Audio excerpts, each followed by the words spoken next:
მოგესალმებით რადიო ჯაკო FM-ის ეთერშია გადაცემა სპორტკასტი, მე მისი წამყვანი ნინო თვალავაძე ვარ. რამდენიმე დღის წინ ქართულმა კალათბურთელებმა ისრაელის ნაკრებს უმასპინძლეს შეხვედრა დაძაბული გამოდგა, თუმცა საქართველოს ნაკრებმა სასურველ შედეგს მიაღწია და მსოფლიო ჩემპიონატის მეორე შესარჩევი ეტაპის შეხვედრაში ისრაელი დამატებით დროში 71-69 დაამარცხა. მსოფლიო ჩემპიონატის მეორე საკვალიფიკაციო ეტაპის ბოლო ორ მატჩს საქართველოს ეროვნული ნაკრები 2019 წლის 21 თებერვალს საბერძნეთში ამ ქვეყნის ნაკრებთან, ხოლო 24 თებერვალს თბილისში ესტონეთთან გამართავს. სწორედ საქართველოს ეროვნულ საკალათბურთო ნაკრებზე ვისაუბრებთ დღეს გადაცემაში. ნაკრების წევრი მერაბ ბოქოლიშვილი დავუპატიჟეთ სტუდიაში. მერაბ, მოგესალმები და ძალიან დიდი მადლობა, რომ გადაცემაში იღებ მონაწილეობას. დიდი მადლობა თქვენ.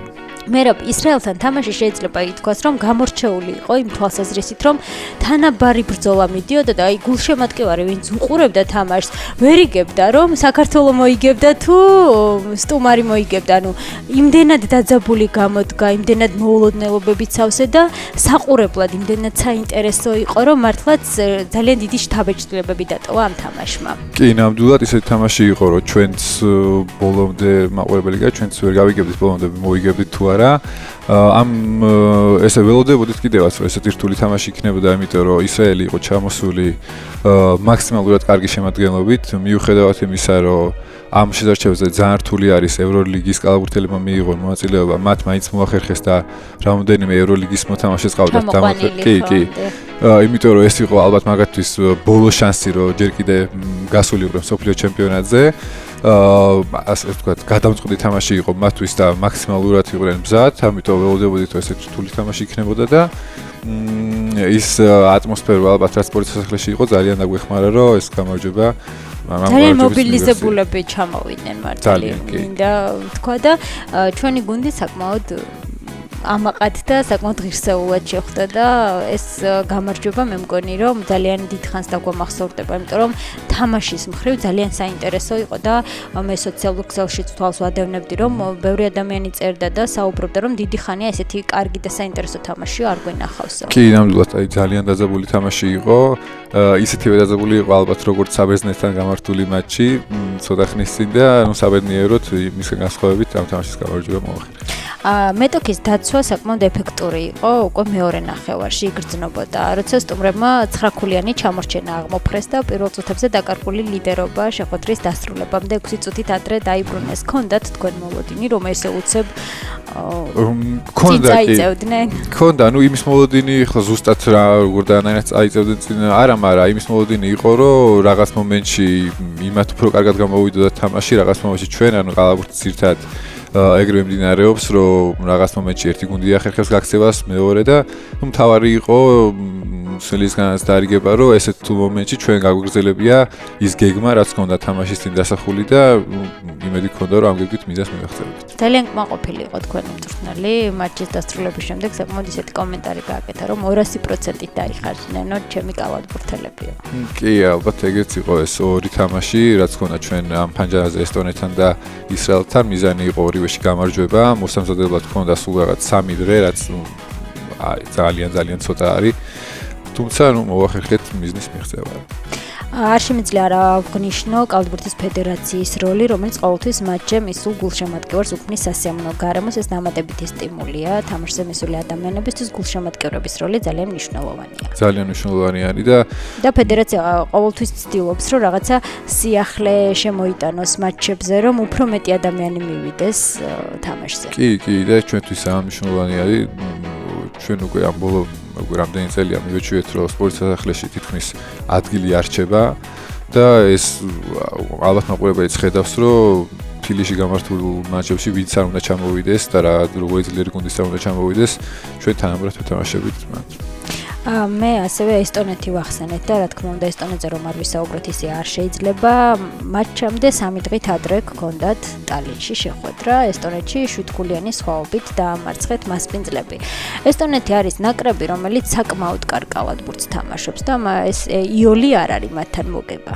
არა, ნამდვილად არ არის იოლი. მეტიც მათთან სახლში. კი, სახლში ისინი კარგად თამაშობენ, ისრაელიც დამარცხებული ყავთ, წინა ჯგუფი ფაქტია გადაახეს და გადმოვიდნენ, ამიტომ სახლში ამ ბოლო დროს ესტონეთი ყველა უკვე ძალიან ანგარიშგადაწევი გუნდი არის. მით უმეტეს რომ ხო ვიცით ანუ ჩვენი გქონდა ზუსტად 3 დღე ესტონეთის თამაშამდე მოსამზადება ზართული იყო ვერ ვითამაშეთ ისეთი კალათბურთი როგორც გვინდოდა მაგრამ ნუ ძნელი არის რომ მოემზადო და ხარისხზე გააკეთო აქცენტი და თან გაიმარჯვო აქ თავარი იყო რომ მოგვეგო და ეს გავაკეთე რამდენად აი ჯგუფში ხარ რამდენიმე შეხვედრა ხო გქონდა და ჩავატარეთ თქვენთვის ყველაზე უხერხულ მეტოქეთ ვინ შეიძლება ჩაითვალოს თქვენთვის პირადად მე არ ვამბობ როგორც ნაკრების წევრისთვის თქვენთვის კალათბურთელისთვის ყველაზე უხერხულ მეტოქეთ ალბათ მაინც სერბეთის ნაკრები რომელიც ანუ აი აქ რო ჩამოვიდა უკვე მაქსიმალურად კაი შემადგენლობით ყველაზე სუსტად გუნდმაც ეგ შეხვედრა ჩავატარეთ ერთადერთი თამაში იყო სადაც მოგების შანსი არ ქონია დანარჩენი მოვიგეთ უწავაგეთ ყველა თამაში თანაბარი იყო ამ ჯგუფში რა ეს რამდენი 9 თამაშიც გავმართეთ ერთადერთი იყო სადაც დიდი ანგარიშით დავამარცხეთ ამრიგად ჩვენ გვაქვს უკვე 15 ქულა ხო სატურნირო წრეს რომ გადავხედოთ მსოფლიო ჩემპიონატზე გასვლის შანსი ჯერ გვაქვს კიდევ შანსი გვაქვს აი რა შემთხვევაში გავა ჩვენი ნაკრები მსოფლიო ჩემპიონატზე აი კარგად აუხსენი ჩვენს მსმენელს და მაყურებელს კი ეხლა ერთადერთი შანსი ჩვენ რო გავიდეთ არის ის რომ დარჩენილი 2 თამაშიდან ჩვენ უნდა მოვიგოთ ორივე და სერბეთმა უნდა წააგოს ორივე თამაში თებერვალში 2 თამაში რაც არის კი 19-ში და 21-ში ჩვენ უნდა გავიმარჯვოთ ორივე თამაში სერბეთმა უნდა წააგოს ორივე ჩვენ რო ერთი მოვიგოთ სერბეთმაც ერთი მოიგოს კი დაგვიგროვდება თანაბარი ქულები თუმცა ურთიერთშეხვედრებში სერბეთი ჩვენ დამარცხებული ყავართ და გასვლის შანსი გვეკარგება ამიტომ ისინი გადიან და ჩვენ არა ამიტომ ერთადერთი შანსი არის რომ სერბეთმა უნდა წააგოს ორივე თამაში და ჩვენ უნდა მოვიგოთ ორივე თუმცა რაღაც აი შანსები ხა სერბეთი არ არის ისეთი ძალიან პატარა არის, იმიტომ სერბეთი ეთამაშება. ხო, თან ესტონეთთან აქ ერთი თამაში დარჩენილი, ერთი ისრაელთან და საკების ალბათობა ძალიან დაბალი არის. მაგრამ ჩვენთვის მაგას მნიშვნელობა არ აქვს, ჩვენ ის ორი თამაში რაც გვაქვს, მაქსიმალურად ვესწრებით ის ორი თამაში მოვიგოთ. თუმცა ესტონეთიც საკმაოდ ისეთი გუნდი იყო და გერმანიასთან და სერბეთთან ჰქონდა, ხო, ბოლოს თამაში. ესტონეთს ხო, სანამ ჩვენ ვეთამაშებოდით და საკმაოდ კარგად ითამაშეს. ხო, ერთ თამაში კარგი თამაშის ერთი არა, შეიძლება ყველაფერი მოხდეს ხო სპორტია და რა თქმა უნდა მაგრამ ეს ის არის რომ ჩვენი საქმე რაც არის უნდა გავაკეთოთ და ვერ გავაკონტროლებთ ხა სერბეთი რას იზავს ესტონეთთან იმედია რომ მოახერხებს ესტონეთის დამარცხებას თუმცა ჩვენი ორი თამაში გვაქვს მოსაგები. აი ჯგუფში რომ ესე გადანაწილდებოდა ადგილები თქვენ გქონდათ მოლოდინი? ისეთ აი პირველი ჯგუფი რაც იყო საბერძნეთი არის ლიდერი ხო? საბერძნეთი რო იქნებოდა ლიდერი ეს ალბათ ვიცოდით და ამ ზოგადად ამ სიტუაციებში ეს ფორმატი რომ ევროლიგის კალათბურთელები არ ემატებიან ძალიან არაპროგნოზირებაც ხდის. აი ხა თუ შევხედავთ ხო სლოვენიის ნაკრები რომელმაც ევროპის ჩემპიონატი მოიგო ვერ გადის სოფლიო ჩემპიონატზე. იმიტომ რომ მათ ვერ მოახერხეს იმ კალათბურთელების ძირითადი კალათბურთელების დამატება ვინც ხავთ და ამის გამო ვერ მოახერხეს გასვლა. ამიტომ პროგნოზის გაკეთება წინასწარ ძალიან რთული იყო. ჩვენც პირველი რამდენი 5 შეხვედრა ჩავატარეთ ლიდერი ვიწყავს ნაკრებს ყველას გარეშე. და ეგონათ რომ საერთოდ შანსი აგვიქნებოდა, მაგრამ აღმოჩნდა რომ იმად გარეშეც შეგვიძლია ევროპაში ერთ-ერთ საუკეთესო გუნდებს თანაბარი წინააღმდეგობა გაუწიოთ. ამიტომ ვფიქრობ რომ ოდნავი გამართლება რო ყოფილიყო ჩვენ შევძლებდით სოფლიო ჩემპიონატზე გასვლას, თუმცა ეს შედეგიც ცუდი არ არის. თუმცა ჯერ კიდევ გვაქვს შანსი. მცირედი, მაგრამ მაინც გვაქვს და დაველოდოთ იქნებ სერბეთმა წააგოს ორივე შეხვედრა. იქნებ წააგოს. ჩვენ იმ ორი თამაშის მოგება საკმაოდ ვეცდებით და არჩევ ნახოთ როგორ იქნება. და როდის დაიწყებს უკვე ნაკრები მომზადებას? ეს ზუსტი რიცხვი არ ვიცი. ალბათ იანვარში ხო?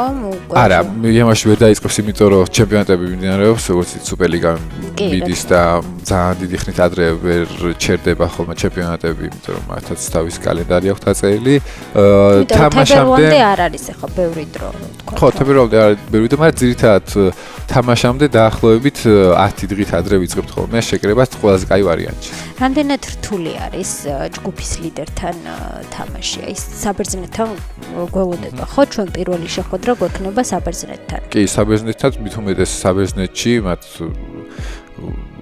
თან არიან ჯგუფის ლიდერები. საბერძნეთს რაც არსებობს ნაკრების სახლში 10-60 თამაში იქნება წაგებული და ერთ-ერთი აქ ჩვენთანაც წაგებული შარშან აკროპოლისის თასზე დავამარცხეთ. ასე რომ ისეთი ძლიერი შემოდგენილობა როგორც აქ ყავდათ მათ ჩამოყვანილი ეხლა არ ეყოლებათ თითქმის მთელი გუნდი გადახალისებული არის, იმიტომ რომ ის მოთამაშეები ნახევარი NBA-ში თამაშობს, ნახევარი ევროლიგაში, ამიტომ ისინი არ იქნებიან. თუმცა რა თქმა უნდა, მაინც ძლიერი გუნდია, მაგრამ ჩვენ იქაც მოსაგებად ჩავართ. მე ახლა უკვე მინდა რომ ეროვნული ჩემპიონატი ახსენე და ვისაუბრო ეროვნულ ჩემპიონატზეც ნაკრები ასე თუ ისე ამოვწურეთ, თქვათ. დინამოში თამაშობ, საკმაოდ ისეთი წამყვანი კალათბურთელი ხარ. დღეს გაგვთ 6 საათზე შეხვედრა რუსთავთან, როგორ ემზადება, მოდი მოგვიყევი ეროვნული ჩემპიონატი, რამდენად დონე რამდენად მომატებულია და რა ვიცი, აი რა სიახლეები არის.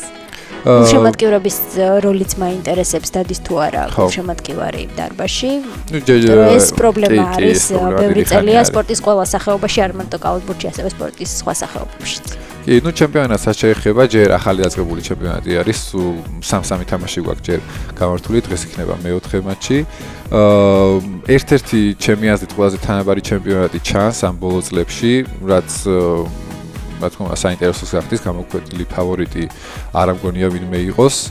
სამწუხაროდ ნაკრების თამაშებისგან განსხვავებით ეროვნულ ჩემპიონატში მარტო მოთამაშეების უახლოესი ნათესავები და მეგობრები დადიან თამაშებზე და უკვე ძალიან დიდი ხანია ეს გრძელდება და როგორ უნდა შეიცვალოს არ ვიცი, იმედია რაღაცას მოიფიქრებენ და შეცვლიან, იმიტომ რომ ძალიან დიდი მნიშვნელობა აქვს მაგასაც თვითონ ცარიელ დარბაზში თამაში ძალიან კი, ცარიელ დარბაზში ერთადერთი, სადაც რეგიონებში დადის ხალხი.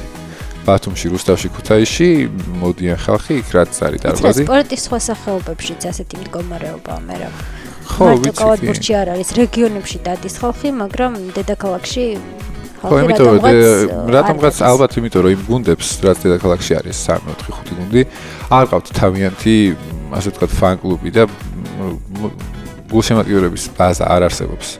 და მაგიტო არის, რომ იქ იციან ქუთაისლებმა, რომ ქუთაისში უნდა ბალეშკო, სხვა ალტერნატივა არ აქვს. ბათუმში იციან ბათუმს და თბილისში ეს გაყოფილია და ეს არის ალბათ ყველას ერთად პრობლემა. რა იმ გუნდების, ვინც უნდა ალბათ იფიქრონ იმაზე, რომ რაღაცნაირად დაინტერესონ, რაღაცა ჯგუფი ალბათ ადამიანების და ასევე ფედერაციის ალბათ რა. რა შანსები გაქვთ დღეს რუსთავთან? აი ხო გეუბნები დღეს რუსთავთან 6 საათზე არის სად არის თამაში? 6 საათზე არის ახალ სპორტის სასახლეში თამაში.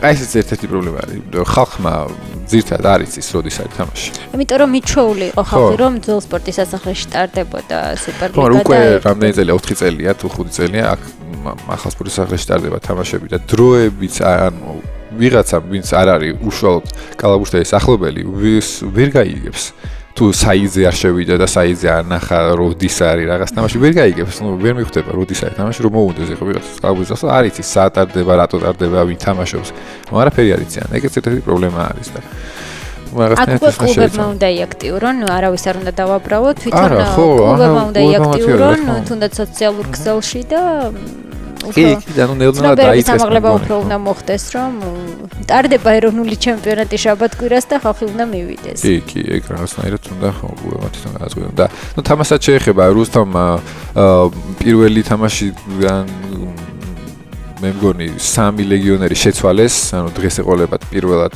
ის მოთამაშეები, ამიტომ არ ვიცით როგორი მოთამაშეები ჩამოიყვანეს. ასე რომ ნუ რა თქმა უნდა რთულ თამაშს ველოდებით და ნახოთ როგორ იქნება. თქვენ ყავთ 3 ლეგიონერი. ჩვენ 3 ლეგიონერი ვიყავს ჯერჯერობით კი და მე მგონი ერთის ჩამოყვანას კიდე აპირებს ხელმძღვანელი. წარმატებებს გისურვებთ, მოგებას გისურვებთ, რა ვიცი, თუ გაგვთ სურვილი ჩვენს მაყურებელს თქვენს გულშემატკივარს ჩვენი ეთერის საშუალებით რაიმე უთხარით. ნუ პირველ რიგში ვიტყვი რომ ძალიან დიდი მადლობა იმათ ვინც ნაკრების თამაშზე იყო მოსული და მინდა იცოდნენ რომ და ესეთი დაზაბული თამაშების მით უმეტეს გამარჯვებაში მათი ძალიან დიდი წვლილი არის და აი კიდე ერთი ის რომ ეროვნული ჩემპიონატი ბევრს მიაჩნია რომ ანუ საქართველოს ეროვნული ჩემპიონატი კალათბურთში არის სუსტი არ არის საინტერესო თამაშები რაც ეგეთი ეს არის რა და მინდა უთხრა რომ ეგრეც არ არის იმიტომ რომ ჩვენ ნახეთ რომ ის პირველ შესაძლებლობაში ჯგუფურ პირველ ეტაპზე 9 კაცი ნაკრებში მაშინ იყო ეროვნული ჩემპიონატიდან. ხო, ფიზიკურად ვერ შევძლებდით თამას, ისეთ გუნდებთან როგორიც იყო იქ გერმანია, სერბეთი, ხო? მათ ვეთამაშეთ, თანაბრად ორივე თამაში ჰქონდა მოგების შანსი, თვითონაც ნახეთ. ამიტომ რავი, სასურველი იქნებოდა, რომ თუ დაინტერესდებოდნენ ეროვნული ჩემპიონატითაც, ჩვენს დაგვეხმარებოდა და ყველას. მადლობა, წარმატებებს გისურვებთ, როგორც თქვენ კალათბურთელს, ასევე ნაკრებს და ასევე თქვენს საკალათბურთო კლუბ დინამოს. საქართველოს ეროვნული საკალათბურთო ნაკრების წევრი მერაბ ბოქოლიშვილი იყო დღეს ჩვენი გადაცემის სტუმარი. ნახვამდის.